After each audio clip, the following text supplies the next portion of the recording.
शन्नो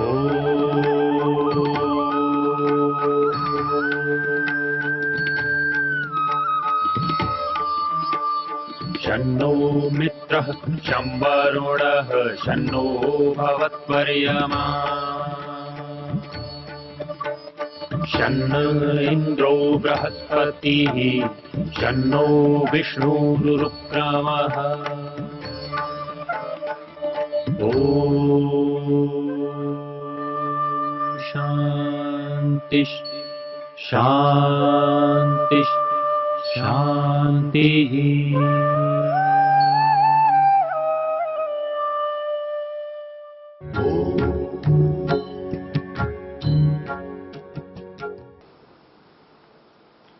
दुनिया में कोई ऐसी वस्तु नहीं है, कोई ऐसा व्यक्ति नहीं है जो हमें पूरी तरह निर्भय कर सके। और भय है तो दुख रहेगा। भय तो दुख का ही नाम है एक तरह से। लेकिन ईश्वर का विश्वास बनना ये इतना आसान भी नहीं है। जिसने मुख्य बिंदु समझ लिया उसको तो हो जाएगा। ईश्वर न्यायकारी है यही समझना, ये पूरा विश्वास बना लेना प्रयत्न साध्य नहीं। जो इस दिशा में लगा है, जिसने ये सूत्र पकड़ लिया है कि ईश्वर पर विश्वास पूरा आ गया तो मैं निर्भय हो जाऊंगा, तो वो ईश्वर विश्वास बनाने के लिए प्रयत्न करेगा। जिसने अन्य वस्तुओं में, व्यक्ति में अभय को देखा, वो उनको अपनाने का या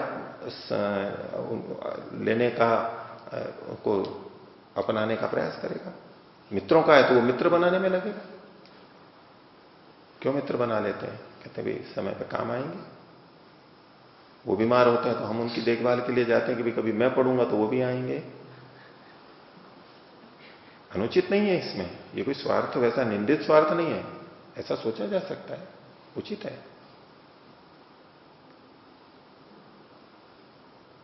कुछ न कुछ उपाय तो करेगा ना व्यक्ति। घर बनाएगा, गाड़ियां बनाएगा, सुरक्षा कर्मी रखेगा,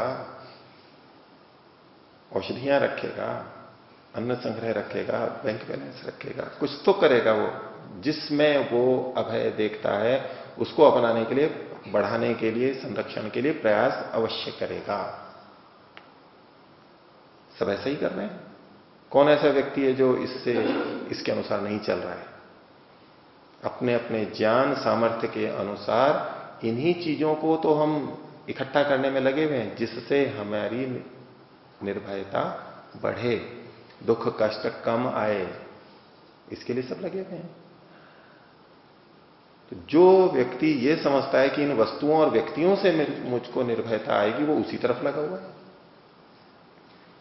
और जिसे ये भी पता है कि इनके साथ जितना हो सकता है ठीक है, बाकी परमात्मा पर विश्वास ही मुझे पूर्ण निर्भय कर सकता है, वो परमात्मा का विश्वास पैदा करने के लिए उसी तरह प्रयत्न करेगा जैसे कोई धन के लिए करता है, मित्रों के लिए करता है, रिश्तेदारी बनाए रखने के लिए करता है, संबंध बनाने के लिए, निर्वाह के लिए बहुत सारे कार्य करता है, कष्ट सहन करता है।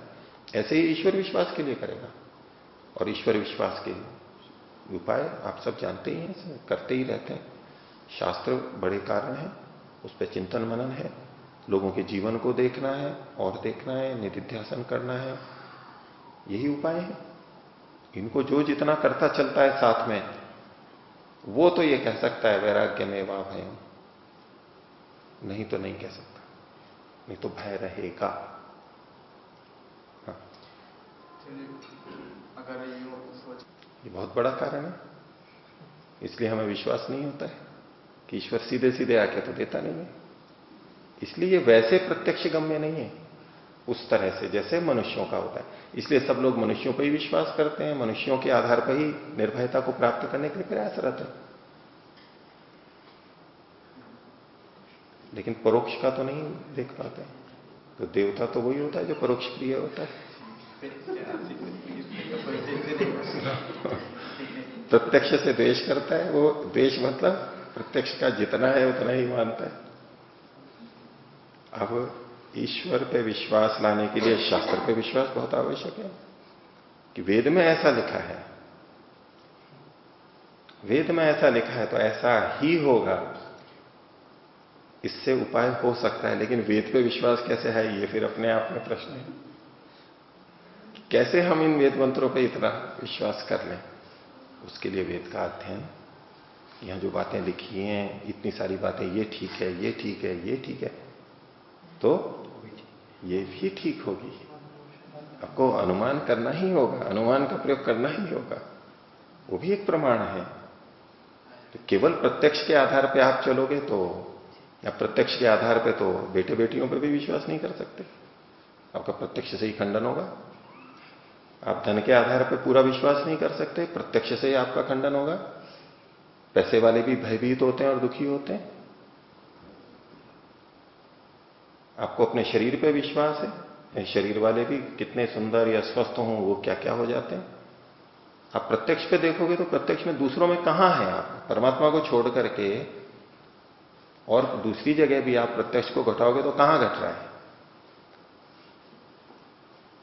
एक पक्ष देखा कि हां प्रत्यक्षतः इनसे हमारे को लाभ होता है,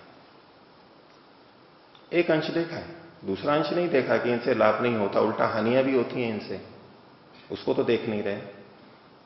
और उधर परमात्मा की तरफ से जो व्यवस्थाएं बहुत सारी हैं जो कि मनुष्यकृत नहीं है, या आप इतनी प्रसन्नता से बैठे हो, अभी ये सब जैसे प्रसन्नता से बैठे हैं, बोल रहे हैं, विचारों का आदान प्रदान हो रहा है, मिल रहे हैं, ये परमात्मा की व्यवस्था के बिना और कौन कर रहा है? आंखें देख रही हैं, देखो इतनी अच्छी तरह से, कान सुन रहे हैं इतनी अच्छी तरह से, खाना खा करके आ गए और वो पच रहा है अंदर इतनी अच्छी तरह से, ये कौन कर रहा है? अब इनको तो हम देख नहीं रहे, हम क्या देख रहे हैं? एक्सीडेंट हो गया तो हॉस्पिटल कौन पहुंचाएगा? परमात्मा तो नहीं पहुंचाएगा। रोटी नहीं है तो परमात्मा तो लाके नहीं देगा या बना के नहीं देगा। ये हमारी दृष्टि की एकांगिता है। एक ही अंश देख रहे हैं। इधर परमात्मा के पक्ष में तो हम नकारात्मक देख रहे हैं, केवल सकारात्मक को तो हटा ही दिया, और इधर लोगों और मनुष्यों के द्वारा जो हमारे को निर्भयता आती है वहां हम सकारात्मकता देख रहे हैं, नकारात्मकता का देख ही नहीं रहे, तो हमारी दृष्टि तो वही बनेगी। अगर ऐसा देख रहे हैं तो आपको देखना है तो दोनों ढंग से देखिए, पूरी तरह से। पूरी तरह से देखेंगे तो ये पता लगेगा जिन जिनको हम आश्रय मान रहे हैं वो पूरे आश्रय नहीं हैं। कोई भी बोले नहीं मैं इस पे विश्वास करता हूं, बेटे पे, बेटी पे, पति पे, पत्नी पे, उससे उसी समय आसपास की 2-4 घटनाएं बता दो, संदेह शुरू हो जाएगा। आप एक भी चीज बता दो जहां पूरा निर्भय हो, नहीं हो सकता। प्रत्यक्ष से ही खंडित होता है। और प्रत्यक्षतः कोई पुत्र पुत्री सेवा अच्छी कर रहे हैं, कोई पुत्र पुत्री सेवा अच्छी नहीं कर रहे हैं, तो क्या होगा? क्या होगा? विप्रतिपत्ति हुई ना, उससे संदेह पैदा होगा या नहीं होगा? निश्चय कहां रहा, विश्वास कहां रहा?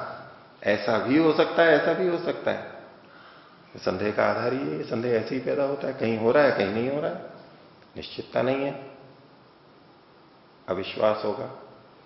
मेरा बेटा भी ऐसा करेगा ही, सेवा करेगा ही। हो सकती है बहुत से माता पिता में विश्वास 100% से ज्यादा भी, इतना, और सही भी हो सकता है, लेकिन फिर भी पूरी तरह नहीं कह सकते। तो अगर दोनों की तुलना करेंगे तो परमात्मा पे ही अधिक विश्वास आता है, दूसरों पे तो विश्वास नहीं आ सकता। अगर ऐसा देखेंगे हम तो विश्वास बनता है। ठीक है संतोष जी? जिस वैराग्य से भय हो उसे हम वैराग्य क्यों कहें? नहीं कहें, बिल्कुल ठीक है, लेकिन हम जिसे वैराग्य कहते हैं, वे ऐसे कपड़े पहन लिए, सिर मुंडा लिया, खड़ाऊ पहन ली, इत्यादि इत्यादि जो हम हैं, वे घर छोड़ दिया, सादा खाना खा रहे हैं, सुबह 4 बजे उठ रहे हैं, ऐसे दिनचर्या कर रहे हैं, यज्ञ व्यायाम ध्यान इत्यादि। सामान्य व्यक्ति जैसा सुख सुविधाओं में रहता है, भोग करता है, उससे अलग दिख रहा है जीवन, कुछ त्याग तपस्या का दिख रहा है। इतना एक अंश में तो वैराग्य है ही, लेकिन इसी को अगर कोई पूर्ण वैराग्य मान ले तो वास्तव में वो वैराग्य है ही नहीं, वो वास्तव में पूर्ण वैराग्य है ही नहीं। आप बहुत आंशिक है। इसके ऊपर अपर वैराग्य बहुत ऊंचा, इससे उससे भी और ऊंचा पर वैराग्य, वो परवैराग्य बिना ईश्वर विश्वास के हो नहीं सकता। गुणवैतृष्ण्य बिना परमात्मा के विश्वास के हो नहीं सकता, छोड़ नहीं सकता व्यक्ति उसको। सात्विक सुख को छोड़ नहीं सकता जब तक परमात्मा का विश्वास ना हो और सुख उधर ना मिले। तो ये छूटता ही तब है, उस विश्वास पे ही छूटता है। तो वो कथन ठीक है कि वास्तव में ये वैराग्य है ही नहीं। तो जहां जहां भय है वहां वो पूर्ण वैराग्य नहीं है, ये मानना ही होगा। मोटे तौर पे हम उसको वैराग्य कहते हैं और उतने कुछ अंशों में वो निर्भयता को प्राप्त भी करते हैं। तीसरा प्रश्न, जैसा आपने कहा कि हमें अन्याय से भय होता है, तो क्या न्याय से हमें भय नहीं होता? जिनको होता है और हमारे धर्म के क्षेत्र में बहुत कहा जाता है, बुरे काम करोगे तो ये दंड परमात्मा देगा, परमात्मा से भय खाओ, डरो, और उससे उसको पुण्य कर्म की तरफ प्रेरित भी करते हैं। एक अंश तक ठीक है, लेकिन वास्तव में न्याय में कोई भय नहीं होता है, नहीं होना चाहिए।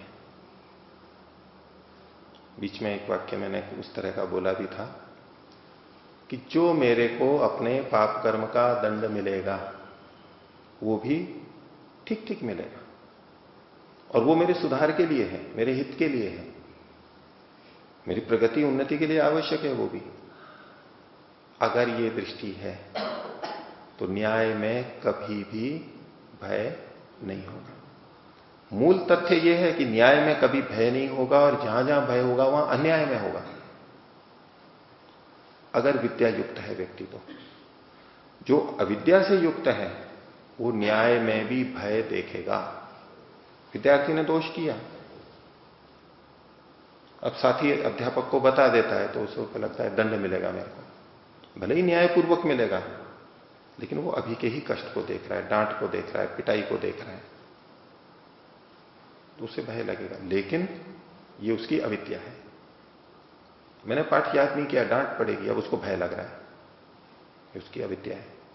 दूसरा व्यक्ति सोचता है, दूसरा विद्यार्थी सोचता है कि वो डांटेंगे तो अच्छा है, सबके सामने मेरे को डांट होगी, मैं आगे से पढ़ूंगा, मेरी उन्नति होगी, मेरे को दंड मिलेगा, मैं दोषों से बचूंगा, तो इसमें क्या डरना, अच्छी बात है। तो यदि कोई न्याय में भय देख रहा है तो ये उसकी अविद्या काम कर रही है, और यदि कोई अन्याय में निर्भयता देख रहा है ये उसकी अविद्या है। अन्याय में भी तो निर्भयता देखते हैं कि मैं पैसे दूंगा और दंड से बच जाऊंगा, रिश्वत देके बच जाऊंगा। तो उस अन्याय में पहले भी दोष किया, वो अन्याय किया, अब अन्याय करके रिश्वत दे करके दोष से दंड से बच रहा है, ये फिर अन्याय कर रहा है, लेकिन क्या देख रहा है उसमें, निर्भयता देख रहा है वो अन्याय में भी। तो अविद्या युक्त होने पे तो उल्टा दिखाई देगा ही, लेकिन वास्तव में विद्या युक्त होंगे तो न्याय में कभी भय नहीं होगा और अन्याय में सदा भय रहेगा। और ये बात सामान्य व्यवहार से भी हमें पुष्ट है कि जब जब न्याय की स्थिति हमें दिखाई देगी, नहीं यहां अब मेरा बिल्कुल न्याय होगा, मनुष्यों के संदर्भ में भी व्यक्ति का भय चला जाएगा। यहां ये मेरे से अन्याय कर सकता है, भय प्रारंभ हो जाएगा, दुख प्रारंभ हो जाएगा, इससे हमें पता लगता है। और इसके विपरीत जहां जहां दिखाई देता है वो अविद्याजन्य है। ठीक है, पूछिए। अशुद्ध वैराग्य का, मलिन वैराग्य का मतलब उसमें राग को भी वैराग्य समझ लेना। कुछ कुछ चीजों में राग है, लेकिन ये समझ लेना कि वैराग्य है, वो अशुद्ध है। जितनी जितनी न्यूनता है वो अशुद्धता है, उसकी अपूर्णता है, और विपरीत समझ लेना वो अशुद्धता है। नुकसान उससे यही होगा जो मिथ्या ज्ञान से होता है कि वो सोच तो रहा है कि ये वैराग्य है और वैराग्य है नहीं, तो दुख रहेगा उसको। वो कहता रहेगा कि वैराग्य है लेकिन दुखी रहेगा, और दूसरे भी देखेंगे कि वैराग्य एक तो कह रहा है लेकिन दुखी तो है ही, ना दूसरे उस वैराग्य से को पाना भी नहीं चाहेंगे, प्रेरित भी नहीं होंगे, भाई ये इस वैराग्य में भी तो दुखी है, तो फिर मैं क्यों जाऊं। बहुत हानि होगी, समाज की भी हानि होगी, अपनी भी हानि होगी, भ्रांति में रहेगा, मृग तृष्णा में सोचता रहेगा कि मेरे को जल मिल गया है, जल तो नहीं मिलेगा। हाँ, आप पूछिए। ईश्वर मात्र पर विश्वास होने से और ईश्वर पर विश्वास होने से और सामाजिक परिस्थिति में अविश्वास होने से। ईश्वर पर विश्वास होने पर तो कोई दोष नहीं आएगा। यदि द्वेष, परस्पर जब अविश्वास होगा तो दूसरे के प्रति द्वेष और तात्कालिक भय नहीं होगा? बिल्कुल होगा। ईश्वर पर विश्वास जो रखेगा वो द्वेष ही नहीं करेगा। ठीक अर्थों में ईश्वर पर विश्वास करता है तो वो तो द्वेष करेगा ही नहीं, क्योंकि उसे पता है कि ईश्वर न्यायकारी है और मैं द्वेष करूंगा तो मेरी हानि होगी, मेरे पे संस्कार पड़ेंगे और मेरी प्रगति नहीं होगी, मुक्ति की प्राप्ति नहीं होगी। वो द्वेष नहीं करेगा। और यदि हमारे प्रति कोई द्वेष कर रहा है और हमें ईश्वर विश्वास है, उसके द्वेष से जो हमें हानि हो रही है तो हमें पता है इसकी पूर्ति होनी है, क्षतिपूर्ति होनी है। कर्म करने में ये स्वतंत्र है। और जन सामान्य के प्रति जो अविश्वास की बात है, वहां मेरा यह अभिप्राय नहीं है कि उन पर बिल्कुल ही अविश्वास किया जाए, वो फिर एक अविद्या हो जाएगी। इन पर जितनी निर्भरता होनी चाहिए, जितना विश्वास होना चाहिए, उतना तो हम करें, तो करना भी आवश्यक है। उससे ही हमारा जीवन चलता है। दोष कहां आता है? जहां वो पूरे निर्भय नहीं कर सकते, लेकिन हम उसे समझ लेते हैं पूरी निर्भयता करने वाले हैं, यानी अविद्या वहां भी काम कर रही है।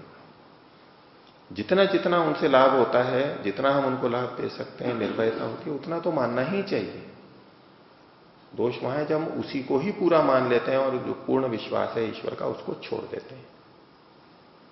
आपके प्रश्नों को पूरी तरह कर पाया या नहीं? जी, मेरा कहना ये था, कोई अनिष्टकारी व्यक्ति है, अनिष्ट करने वाला है जी, यहां भी अगर केवल ईश्वर विश्वास पे चलना है तो यहां भी वही नियम काम करेगा। सामने कोई अन्याय अत्याचारी आ गया तो वो भी तो जो कुछ भी हमारे साथ करेगा वो भविष्य में ही करेगा, उसके लिए भी हम वैसे ही सोचेंगे। लेकिन यहां ईश्वर विश्वास का मात्र ये भी अर्थ नहीं है कि केवल ईश्वर पे छोड़ दिया है हमने। हमें वर्तमान का प्रयत्न, पुरुषार्थ तो पूरा करना है। उसके अन्याय अत्याचार से रोकना, उसको रोकना, विरोध करना, प्रतिशोध करना, जो भी हम कर सकते हैं, अन्यों को बुलाना, वो सब हमें करना ही है। उसे समझाना किसी भी तरह से, जो हमारा प्रयत्न होना चाहिए वो पूरा तो हमारे को करना ही है। केवल ईश्वर विश्वास से नहीं होगा। लेकिन उसको करते हुए भी दूसरा अन्याय कर देता है या कम ज्यादा होता है तो भी हमारी पूर्ति होगी। और अन्याय का प्रतिरोध करते हुए जो हमारी शक्ति खर्च हो गई, समय खर्च हो गया, धन खर्च हो गया, उसकी भी पूर्ति होगी, क्योंकि वो भी हमारे पास हमारे प्रति अन्याय किया गया। यद्यपि हम बच गए उससे पुरुषार्थ से, लेकिन हमारा समय शक्ति तो लग गया वहां पर। ये उसके अन्याय के कारण से ऐसा हुआ है, ये खर्चा अतिरिक्त हो गया हमारा, उसकी भी पूर्ति होगी। तो भविष्य में होगा उसका भी और वर्तमान में जो हो रहा है उसका भी। लेकिन जो सीधा सीधा कष्ट आ गया है, हाथ तोड़ दिया है, तो हड्डी टूट गई है, तो वो जो परेशानी हो रही है वो तो हो ही नहीं। उतना बाधा तो होगी, हम खाना पीना नहीं कर सकेंगे, हाथ टूट चुका है, ये बाधाएं तो होंगी। लेकिन साथ में क्या जुड़ा हुआ है कि ये जो बाधा कष्ट हो रही है दूसरे के अन्याय के कारण से हुई है, इसकी पूर्ति परमात्मा करेगा बीमे की तरह से, इसकी पूर्ति कर देगा। तो अब वैसा दुख नहीं होगा। अतिरिक्त जो भावना के कारण से, आशंका के कारण से भय होता है, कल्पित भय होता है, कल्पित दुख होता है, वो नहीं होगा। जो स्थूलता से हो रहा है उतना तो होना ही है, उससे कोई नहीं बच सकता। क्या कोई ऐसी स्थिति नहीं है जो तात्कालिक भय भी ना हो व्यक्ति को? ईश्वर विश्वास से भय तो नहीं होगा, लेकिन जो पीड़ा हो रही है वो तो होनी है, जो होनी है। निर्भयता हो सकती है कि वो गोली चलाने वाला भी सामने खड़ा है और गोली चला रहा है तो भी वो निर्भय है। वो ईश्वर विश्वास से ही आ सकती है पूरी तरह से, हर परिस्थिति में, हर स्थान पर परमात्मा के विश्वास से ही हो सकती है, वैसे नहीं हो सकती। वैसे होगी तो आंशिक होगी।